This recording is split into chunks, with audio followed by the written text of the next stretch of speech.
Nepal airlines किन चाहियो भन्ने एउटा ऱ्यासनल फिलोसफी के हो त्यो बुझ्नु पऱ्यो क्या पहिला हामीले। नेपाल एयरलाइन्स हाम्रो राष्ट्रिय ध्वजावाहक भन्छौँ। हामी प्राइभेट सेक्टरको भरै परेर हामी अगाडि बढ्न सक्ने हो त। म भन्दैछु त सिन्डिकेट कुरा पोख्नु न। यो तपाईँ विषयवस्तु सबै बुझ्नुभयो भने तपाईँले मलाई काउन्टर क्वेसनै गर्नुपर्छ, मलाई बुझाउनु दिनुहोस्, भएन भने म भन्दा। नेपाल एयरलाइन्स राख्नुको सिन्डिकेट कारण के हो भने चाहिँ यो तपाईँले जे शब्द लेख्नु भएको छ नि त्यो नहुनलाई हो कि। सिन्डिकेट तोड्नलाई, मार्केट मोनोपोली तोड्नलाई सरकारी के चाहियो, संस्था चाहियो, होइन भने चाहिँ तिनवटा प्राइभेट कम्पनी मिलेर के गरिदिन्छन् भने भाउ बढाइदिन्छन्, बढाइरहेछ होइन, कन्टिन्यू बढाइरहेछ हो। भनेपछि त्यो सरकारी संस्था किन चाहिएको भने चाहिँ तपाईँले रेगुलेट गर्ने भन्नुहुन्छ, तपाईँले गाइडलाइन्स गर्ने भन्नुहुन्छ, तपाईँले अर्को भन्नुहुन्छ, जनतालाई पारदर्शी ढङ्गले तपाईँहरूले पुर्याइराख्नु भएको छ नि। यो त एकदम ठुलो छ। तपाईँको माथि कर्णाली भेगमा जानुहोस्, तपाईँ कर्णालीमा के छ तपाईँको 22,000 25,000 एउटा काठमाडौँ आउनलाई 30,000 32,000 40,000। सुन न, म त्यसमा आउँछु। अब यो रेगुलेट गर्नु पर्दैन तपाईँहरूले। अब सुन्नुहोस् न, भाडाको चाहिँ म्याक्सिमम भाडा कसले निर्धारण गर्छ? मन्त्रालयले गर्छ, क्यानले गर्दैन। भाडादार नियन्त्रण गर्ने काम क्यानको होइन। म्याक्सिमम भाडा नियन्त्रण कसले गर्छ? मन्त्रालयले गर्छ। अब म के भन्छु भने कुनै एयरलाइनले तपाईँको कोअर्डिनेसन बिनै मन्त्रालयले गर्छ। तपाईँको नेपाल विद्युत नेपाल तपाईँको के अरे नागरिक उड्डयन प्राधिकरण नेपाल एयरलाइन्सको तपाईँको समन्वय बिनै मन्त्रालयले एक्लै गर्छ। होइन, मन्त्रालयले कमिटी गठन गर्छ। कमिटीमा हाम्रो मान्छे पनि हुनुहुन्छ। त्यसले भाडा दर हाइएस्ट सिलिङ हुन्छ नि, म्याक्सिमम उसले निर्धारण गर्ने मन्त्रालयले हो। मन्त्रालयले म्याक्सिमम हो। त्यो 73 सालदेखि अहिलेसम्म कति वर्ष भयो? लगभग 10 वर्ष भयो त्यो भाडा दर। तपाईँले यो यही विषयमा पर्छ। सुन्नु अब के भन्छ नि, अब तपाईँले मलाई के भन्नु पऱ्यो भने वायु सेवालाई कारवाही गर्ने विषयमा सिन्डिकेट तोड्न चाहिँ हाम्रो राष्ट्रिय ध्वजावाहक नै स्ट्रङ हुनुपर्छ। त्यो भयो मात्रै के हुन्छ भने चाहिँ यिनीहरूको सिन्डिकेट तोडिन्छ। सुन्नु एउटा कुरा होइन, हाम्रो तपाईँको ध्वजावाहक विमान चाहिँ तपाईँको पब्लिक प्राइभेट पार्टनरसिपमा तपाईँले जुन ठाउँमा तपाईँले चलाइराख्नु भएको छ त्यो ठाउँमा तपाईँको नर्मल 20वटा सिट भए 20वटा सिटमा 10वटा भरिएन, स्थानीय तहसँग समन्वय गरेर प्रदेशसँग समन्वय गरेर तपाईँले जान सक्नुहुन्छ। त्यो मेरो काम होइन कि, तपाईँले कस्तो कुरा बुझ्नु भएको छैन कि। मेरो कामै होइन कि। हामीले यसरी लगम त भन्न सक्नुहुन्थ्यो नि त, तपाईँले यसरी जाउँ मैले भन्न भन्ने विषयमा मेरो क्षेत्राधिकारभित्र पो म बोल्छु त भने। मेरो क्षेत्राधिकार नभएको विषय त म कसरी बोल्छु त? मेरो कामै होइन कि त्यो। भाडा दर तपाईँको मेरो काम के भन्छ चाहिँ सरकारले घोषणा गरेको उच्चतम भाडा दर भन्दा बढी लिएको प्रमाण भयो भने चाहिँ छैन त। यो मैले बारबार आह्वान गरेको छ हामीले। सरकारले तपाईँको प्रमाणित गरे भन्दा बढी भाडा दर उठाएको छ। मलाई प्रमाण ल्याउनुहोस्, त्यो प्रमाण ल्याउनुहोस्, म कारवाही गर्छु। त्यो त हामीले चाहिँ के भन्छ दसैँमा हामीले विज्ञप्ति निकालेका छौँ। त्यो चाहिँ सार्वजनिक विज्ञप्ति के निकालेको छ भने सरकारले तोकेको अधिकतम भाडा दरभन्दा बढी लिएमा चाहिँ क्यानमा चाहिँ खबर गर्नु होला, अथवा चाहिँ सम्बन्धित व्यवस्था खबर गर्नु होला। तपाईँले रेगुलेट गर्ने हो, प्रत्येक जनताले जान्छ। रेगुलेट गर्ने हो तपाईँले। एयरलाइन्समा जानु न त, इस्युआको तपाईँको टिकटिङ हेर्नुहोस्, त्यहीबाट थाहा भइहाल्छ। उसले त किन राख्छ र? उसले त म्याक्सिमम तपाईँको इस्युआको टिकटिङ हेर्नु न, तपाईँले एकछिनमै जान्छ। त्यसमा छैन। त्यसमा सुन्नु न, 7,000 को अब तपाईँले सुन्नु, तपाईँले पहिला के थाहा पाउनु पऱ्यो भने म्याक्सिमम सिलिङ छ नि, म्याक्सिमम सिलिङ भन्दा बढी लिएको प्रमाण छ भने मलाई दिनुहोस्। सर हजुरले रिसर्च गर्नु न, त्यो हालेको छ यताउता कन्टिन्यू छ सर, कन्टिन्यू तपाईँसँग सूचनाहरू आउँछ, सबै कुरा हुन्छ। हामी त मागेपछि ल्याउने भन्ने कुरा हुन्छ। त्यो चाहिँ तपाईँहरूसँग कर्मचारीको अभाव भएको, तपाईँहरूसँग कर्मचारीको अभाव भयो। ल त्यो अरू बेला 8,000 परिरहेको टिकट त्यो 17,000 देखिएर बढाएको थियो। त्यसको हाइएस्ट फेयर नै 17,000 समथिङ हो। जिम्मेवारीभन्दा बाहिर गएर कुरा गर्दै हुनुहुन्छ। होइन, हाइएस्ट सिलिङ भन्दा बढी नेतृत्वमा यो चलेको छैन कि अर्कै चलाउ। सरले कुरा बुझ्नु भने हाइएस्ट सिलिङ छ नि, त्योभन्दा बढी मलाई अहिले दिनु त प्रमाण कुन एयरलाइन दिएको छ, अहिले भर्खर कारवाही गर्छु म। अब मलाई त हामीले त के भने हामीले दर्ता गर्नु पर्छ निवेदन कारवाही गर्नलाई त।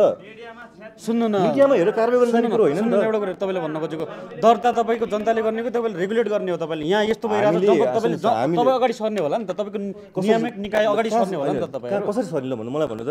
उसले दिने टिकटमा उसले म्याक्सिमम सिलिङभन्दा बढी बेचेको छैन भने हामीलाई उसले दिन्छ, ठिक छ। हामीले उसमा माग्दाखेरि अब जनताले दिनु पर्यो त प्रमाण त मलाई त। तपाईँको कर्णाली सुदूरपश्चिमको तपाईँको दुर्गम क्षेत्रमा तपाईँ अहिले पनि हेरिराख्नु भएको छ। तर यो काठमाडौँको यो तपाईँको सिनामङ्गलबाट नहेर्नुहोस्, त्यो ठाउँमा भूगोलबाट हेर्नुहोस् तपाईँको यताबाट त्यो ठाउँमा के भइरहेको छ भने त्यो ठाउँमा एउटा जहाज चाहिँ अनिवार्य राख्नुपर्छ भने अनि एउटा मात्रै भ्याउँछ, एउटाले मात्रै हुन्छ। जहाजै छैन त के गर्ने त? अब प्राइभेट सेक्टरसँग पनि समन्वय गर्नु पर्यो। प्राइभेट सेक्टरको जहाज बसिरहेको छ अहिले त, कहाँ नेपाल एयरलाइन्समा त बसिरहेको छ, प्राइभेट सेक्टरको जहाज बसिरहेको छ अहिले त। यो किन यस्तो स्थिति आयो त? किन स्थिति हामी आउनु यहाँ आउनु हो, स्थिति किन आयो भने जहाजको संख्या कम भयो। हामी यसरी नै पत्रकार जहाज संख्या कम, हामी यहाँ तपाईँको यहाँ तपाईँले भेट्नुपर्ने स्थिति किन बनाउनु भयो? तपाईँहरूले बनाउनु भएको होइन। जहाजको संख्या कम हो, जहाज किन्ने काम त मेरो होइन नि त सर। कस्तो कुरो नबुझ्नु भएको? जहाज यो एउटा कुरा के बुझ्नु पर्ने एयरलाइन्स भनेर हामी फरक हो होइन तपाईँ एयरलाइन घरिघरि भनिराख्नु भएको छ एयरलाइन्स फरक हो एयरलाइन्सभन्दा फरक हो भनिराख्नु भएको छ तपाईँ यहाँ एयरलाइन्सभन्दा तपाईँको उड्डयन मन्त्रालयभन्दा भित्रको तपाईँ निकाय होइन हो अनि होइन तपाईँ नेपाल एयरलाइन्स यहाँभित्र पर्दैन तपाईँहरूको मतलब तपाईँहरूको समन्वय हुँदैन समन्वय भनेको सेफ्टी रेगुलेसनमा काम हुन्छ तपाईँको सेफ्टी रेगुलेसन गर्नुभयो अहिलेसम्म सेफ्टी रेगुलेसन हो अब नगरेको भए त के पेल्यो भने त्यही भन्ने त होला नि तपाईँले कति तपाईँको जहाजहरू दुर्घटना भइरहेछ तपाईँको पाइलटहरूलाई दोष दिनुहुन्छ निर्दोष पाइलटहरूलाई तपाईँले दोष दिइराख्नु भएको छ मरिसकेको मान्छेलाई अनि यहाँबाट निकाम छानबिन समिति बन्छ छानबिन समिति म हुन्न नि सब तालटुल तपाईँको सबै नाटकीय तालटुल प्रतिनिधि जाँदैन हाम्रोबाट हुँदैन नि यहाँबाट प्रतिनिधि जाँदैन हुँदैन छानबिन समिति हुँदैन हेर्नुहोस् है सरहरू त्यो छानबिन समिति हुँदैन कानुन त राख्नै मिल्दैन क्या त्यो क्यानलाई नै उसले इन्भेस्टिगेट गर्ने भयो हुनाले छानबिन समिति हाम्रो मान्छे हुँदैन सबै बाहिर जस्तै भन्नु न के जवाब अब जस्तो नेपाल एयरलाइन्स जहाज किन कम भयो जवाब मैले कसरी दिन सक्छु त त्यो त म सक्दिनँ नि त मेरो संस्था होइन नि त्यो त सबै छ तपाईँले मलाई ल्याउनुहोस् कारवाही गर्छु भन्नुभएको छ सुन्नुहोस् न अब सुन्नुहोस् है सौरी एयरलाइन्स अहिलेसम्म ग्राउन्डेड छ जहाज उड्न पाएको छैन सुन्नुहोस् है कारवाही किन गर्नु सुन्नु भन्नु न कारवाही त्यही हो त जहाज हुँदै जहाज उड्न नदिनु हुने कारवाही होइन अहिलेसम्म जहाज उड्न पाएको छैन पन्छी राख्नु भएको छ एउटा चाहिँ स्ट्यान्ड बाई नेपाल गर्नु होइन प्राइभेट सेक्टरलाई जस्तो गर्ने कुरा भयो नि त उसलाई ग्राउन्डेड पारेर राख्दाखेरि उसलाई के गर्नु सक्ने सल्लाह उसलाई नियम तपाईँले रेगुलेट गर्नुपर्ने होला नि त पब्लिक प्राइभेट सेक्टरलाई अगाडि सँगसँगै लाने भन्ने विषयवस्तुमा तपाईँहरूको कोअर्डिनेसनै मिल्दैन तपाईँले सरकारी निकायहरूलाई मैले गर्न सक्ने काम गर्ने मैले गर्न सक्ने काम क्वेसन गर्छु मैले कसरी उत्तर दिनु त भने तर काम गर्न सक्नु तपाईँले काम गर्न सक्नु भएन छोड्नु पऱ्यो नि त यो अरू ठाउँ गर्न सक्ने मान्छे ठिक छ त्यो पनि ठिक छ सरकारले चाहन्छ भने मलाई त्यो कुनै समस्या छैन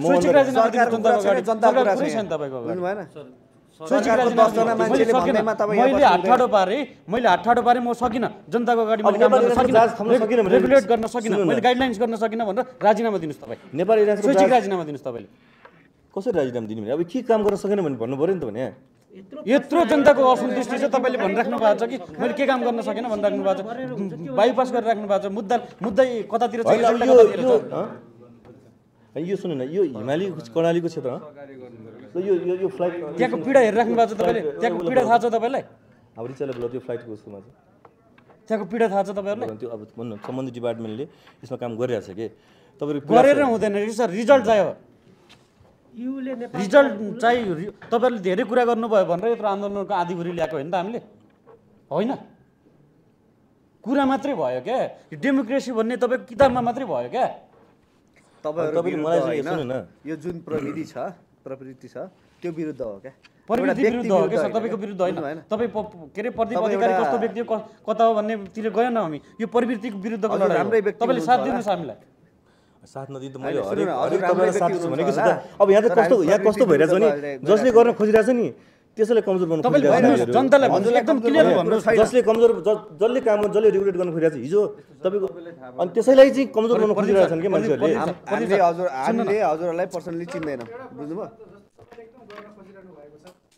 चाहने त्यति हुटुटी हुँदाहुँदै पनि पोखरा विमानस्थलमा भैरवा विमानस्थलमा पोखरा र भैरवामा करिब 1500 करोड बराबरको चाहिँ घोटाला भएको चाहिँ तथ्य संसदको त्यसको जवाफ त अघि मैले धेरै दिइसकेको त्यो मैले यसमा एक लाइनमा म जवाफ दिन्छु कि एक लाइनमा म जवाफ दिन्छु मैले यो सबै कुरा अहिले साथीहरूलाई भनिसकेँ होइन मैले तपाईँलाई मात्रै भन्न खोजेँ के भन्छु भने चाहिँ त्यो बेसलेस प्रतिवेदन हो त्यसमा कुनै प्रमाण छैन मैले उनीहरूलाई चुनौती पनि दिएँ उनीहरूले मलाई बोलाओ मलाई भन्न सकेनन् मैले त्यो उहाँ दर्ता गराइदिएको छु अब मैले यहाँ हाम्रो सहमति के भएको छ भने मैले त्यो सार्वजनिकरण गर्ने म गरिदिन्छु यसमा हाम्रो होइन त्यो म सार्वजनिक गरिदिन्छु यसमा सिभिल एभिएसनको टोटल कर्मचारी कति हुन्छ यसमा 1122 होइन सुन्नुहोस् न त्यो त छानबिन गर्ने त्यो संसदीय समितिको विषय भनेको त्यसले जुन मान्छे त्यसको अधिकार क्षेत्र पनि त्यो होइन कि यसमा तपाईँको यो 1122 मा राजनीतिक नियुक्ति कति छ यसमा हाम्रो त सबै लोकसेवाले मात्रै सबै लोकसेवाले ठिक छ हाम्रोमा त्यो कर्मचारीको त हुनै छैन कि त्यो समस्या छैन होइन ओभर स्टेपिङ अब हाम्रो त ओभर स्टाफ पुगेको छैन जस्तो पछिल्लो समय क्या अब यो विषयहरू त कति कुरा कार्यक्षेत्र बुझ्नुपर्ने पनि देखिन्छ दुवै पक्षले होइन तर जुन यो एयरपोर्टको विषय जनतासँग प्रत्यक्ष दुईवटा विषय हुन्छ एउटा पार्किङ विवाद छ एकदम छिटो महसुस गर्छ अर्को यो क्यान्टिन यसको चाहिँ दरको कुरा गर्छ अब एयर फ्लाइटहरू त अब त्यो तपाईँले सिलिङको कुरा गर्नुभयो के कति छ त्यो अर्को कुरा रहला यो कुराहरूमा अलिकति जनतालाई हामी काम गर्दैछौँ तपाईँहरूको समाउ केही न केही अधिकार हुन्छ पारदर्शिता भएन सर। अलिकति त्यसमा अलिकति प्रभावकारिता बढाइदिएर जनताले महसुस गरून् एटलिस्ट 10 रुपियाँमा काम होस् 5 रुपियाँमा काम होस् त्यो खालको अलिकति जनतालाई छिटो डेलिभरी देखाउन मिल्ने कुराहरूमा काम गर्नु जस्तो चाहिँ लाग्दैन। लाग्दाखेरि त यही समस्या भयो नि त लाग्दाखेरि यही जस्तो म उदाहरण दिन्छु सर ल सुन्नुहोस् है त तपाईँहरू यो रिसर्च गर्नुहोस् ल तपाईँहरू टिमलाई रिसर्चको टिम हो यो एउटा फाइदा पनि हुन्छ। मलाई काभ्रेको कुनै एक ठाउँमा होइन प्राइभेट एकजना चाहिँ मान्छे व्यक्तिले प्राइभेट हेलिपोर्ट बनाउँछु भनेर मन्त्रालयमा क्यानलाई बाइपास गरेर मन्त्रालयबाट सैद्धान्तिक सहमति लिनुभयो। हजुर ल यो रिसर्च गर्नुहोस् होइन किन क्यानको डिजल लखडाछन् मान्छेले भनेर होइन उहाँले त्यो सहमति लिनुभयो। यदि त्यो सहमति दिएर मलाई कार्यान्वयनलाई पठाउनु भयो मैले के भने चाहिँ 2-3टा कुराहरू भने। एउटा कुरा यो नेपालको कुनै पनि नियमले प्राइभेट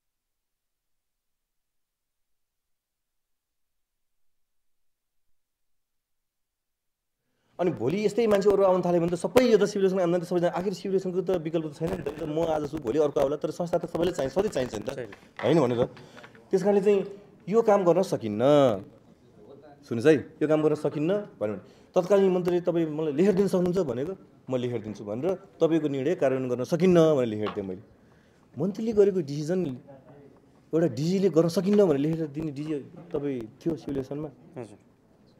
अब हेर्नुहोस् है त्यसपछि त्यहाँबाट अब यो टिआईको चाहिँ मास्टर प्लान सर तपाईँहरू अब धेरैजना जान सकिन्न अब पत्रकार साथीहरूलाई अस्ति पनि हामी लिएर गयौँ होइन मास्टर प्लान अन्तर्गत कामहरू भइरहेको छ। यहाँ हाम्रो चाहिँ 33-34 हेलिकप्टर राख्ने ठाउँ नहुने भयो किनभने चाहिँ त्यो काम गर्नलाई त्यहाँबाट हेलिकप्टर हामीले हटाउनु पर्ने भयो।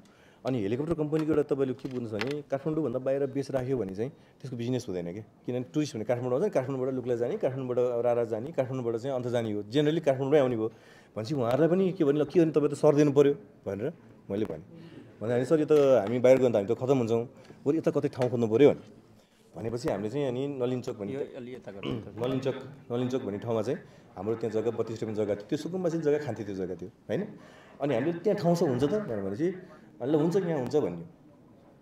त्यसपछि त्यहाँबाट त्यो नलिनचोकमा चाहिँ हामीले ठेक्का गऱ्यौँ 25% बिलो होइन 25% बिलो आएर 5 जना ठेकेदार कम्पिटिसन भएर 25% बिलोमा त्यो काम भयो एकदम राम्रो बनेको छ त्यो। तर जो मान्छेले त्यो काभ्रेमा हेलिकप्टर बनाउँछु भनिरहेको थियो त्यो मान्छे ठुलो मिडियाको चाहिँ मान्छे उसको टेलिभिजन पनि छ उसको पत्रिका पनि छ। अब हेर्नुहोस् है त एउटा डिजी जसले त्यो दिन्न भनेर मन्त्रीको डिसिजन मलाई स्पष्टमा सोधिदियो मन्त्रालयबाट अनेक बहाना बनाएर त्यो निर्णय मैले नमानेको कारणले गर्दाखेरि होइन मलाई तपाईँलाई किन नहटाउने भनेर मलाई चाहिँ स्पष्टमा सोधियो। एउटा डिजी जो देशको लागि लडिरहेछ होइन रिसर्च गर्नुहोस् होइन। अब अनि किन आयो भन्नुहुन्छ साथीहरू अब उहाँले त पत्रपत्रिकाबाजी गर्नुहुन्छ अब नलिनचोकमा चाहिँ अब नलिनचोक बनाएर काम छैन भन्नुभयो आफ्नो व्यापार गयो त नलिनचोक बनाएर काम छैन पत्रपत्रिकाबाजी गर्नुभयो त्यो नबनाएको टिआईको कामै हुन्थेन। यस्ता कुराहरू छन् कि किन पत्रिकामा आयो भन्ने कुरा हो कि आउनुभयो यो हाम्रो ज्येष्ठ नागरिकको विषयमा जाउँदछ बुझ्दै जाउँ पहिले यहाँ सकाउँ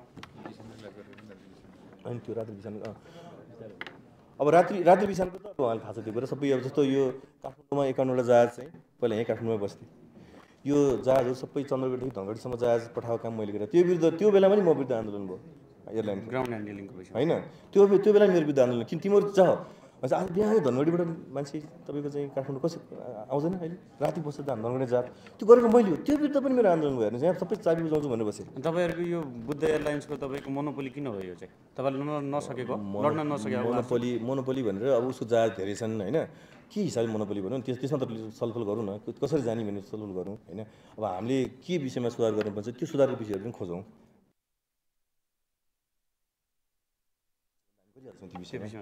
होइन त्यो ठिक ज्येष्ठ नागरिकहरू यो विषय त्यो बोलाउनु रिजाजी यता हुनु त यो